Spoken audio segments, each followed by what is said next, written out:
Hi friends, my self doctor Ekta. आज मैं Calcarea carbonica के बारे में बात करूंगी कि बहुत अच्छी होम्योपैथिक मेडिसिन है। हम 3 की पॉइंट्स से इसे याद रख सकते हैं।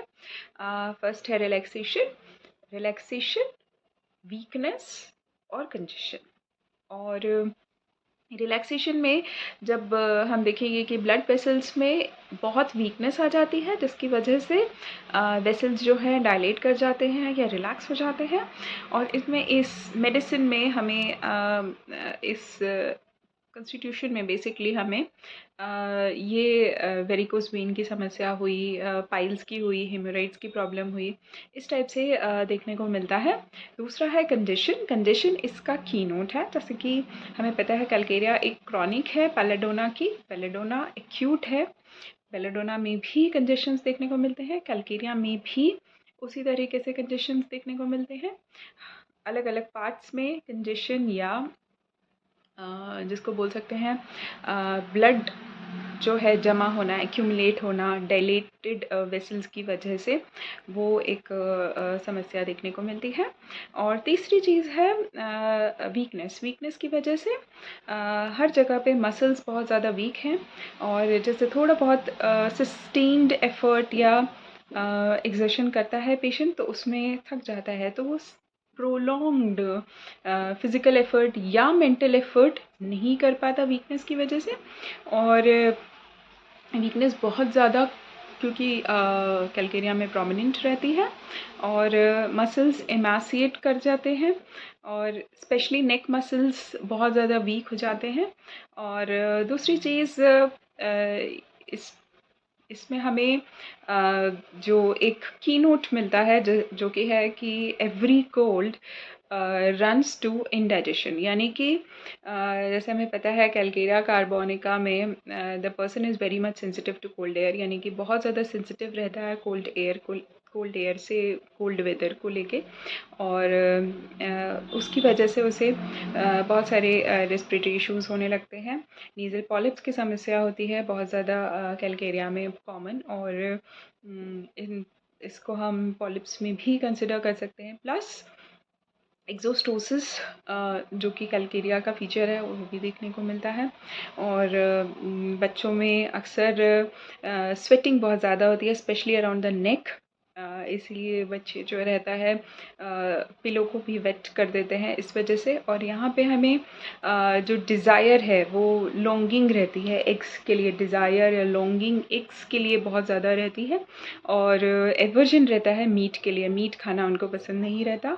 और ख़ासकर एक पिक्का, जैसे हम बोलते हैं कि इनडाइजेस्टेबल चीज़ों की डिज़ायर, यानी इनडाइजेस्टेबल जैसे चॉक, क्ले, ये सब खाने की बहुत ज़्यादा इच्छा होती है पेशेंट में, क्योंकि उसका कॉन्स्टिट्यूशन भी टोटली एनेमिक है, पेल है, वैक्सी है, इस टाइप का कॉन्स्टिट्यूशन है। तो हमें एनेमिक कॉन्स्टिट्यूशन वाले लोगों में भी हम इसे कंसिडर कर सकते हैं। और दूसरी चीज़ जो मैंने आपको बताया, जैसे जो कि जो भी कोल्ड होगा उसके बाद या उसके साथ में इंडाइजेशन की समस्या होती है कैलकेरिया में, ये की नोट है। और अगर ऐसा एसोसिएशन देखने को मिले तो कैलकेरिया कंसिडर कर सकते हैं हम। और दूसरी चीज़ इसके अलावा कैलकेरिया में ये है कि हर जगह पे वो एफ़र्ट नहीं दे पाता, मेंटल लेवल पे भी नहीं दे पाता। बिज़नेस स्टार्ट करता है, इनिशिएट करता है, पर उसे कंटिन्यू नहीं कर पाता क्योंकि वो उतना एफ़र्ट नहीं दे पा रहा है। प्रोलॉन्ग्ड एफ़र्ट देने में प्रॉब्लम होता है। स्टार्ट अच्छे से कर लेता है बट उसे सस्टेन नहीं कर पाता, क्योंकि उस एफ़र्ट से उसको बहुत ज़्यादा फटीग या वीकनेस होने लगती है, क्योंकि पूरा का पूरा बॉडी में उसका मेंटल से फिज़िकल लेवल तक उसमें आपको मिलेगा कि बहुत ज़्यादा वीकनेस, फटीगनेस, ये सब बहुत कॉमनली मिलेगा हर जगह पे, एक फ़िज़िकल लेवल पे भी और मेंटल लेवल पे भी। इमेजिनेशंस जो कि हम देख सकते हैं कि इमेजिनेशंस भी बहुत ज़्यादा रहते हैं, क्योंकि ये वाले पेशेंट्स बहुत ज़्यादा सोचते हैं और सोच के अपने आप को थका लेते हैं। तो इसकी वजह से इमेजिनेशंस से डर लगना ये बहुत कॉमनली मिलता है।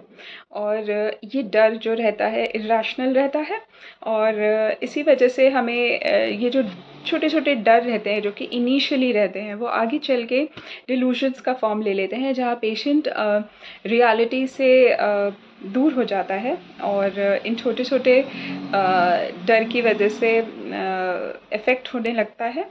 और अ, ये एक लाइक साइकोसिस वाली कंडीशन में भी इसे कंसिडर किया जा सकता है, क्योंकि यहाँ पे भी बहुत सारे इमेजिनेशंस होते हैं। हमें बेलेडोना में भी देखा है सेम चीज़ है।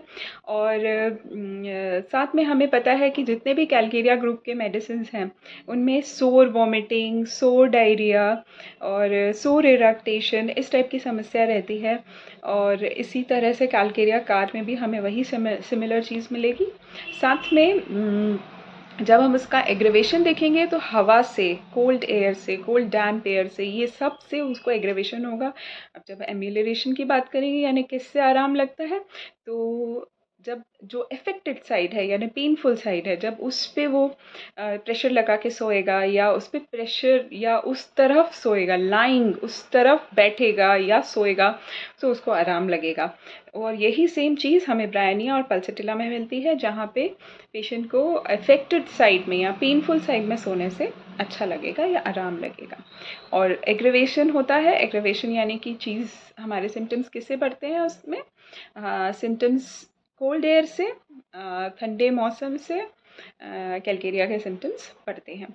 तो ये है कैलकेरिया का ओवरऑल जिस्ट, जिससे हम इस मेडिसिन को कंसिडर कर सकते हैं। प्लस हम यहाँ पे क्रॉनिसिटी देख सकते हैं कि बहुत डीप एक्टिंग रेमेडी है, तो बहुत ज़्यादा इस दवाई को लेने का ज़रूरत नहीं है।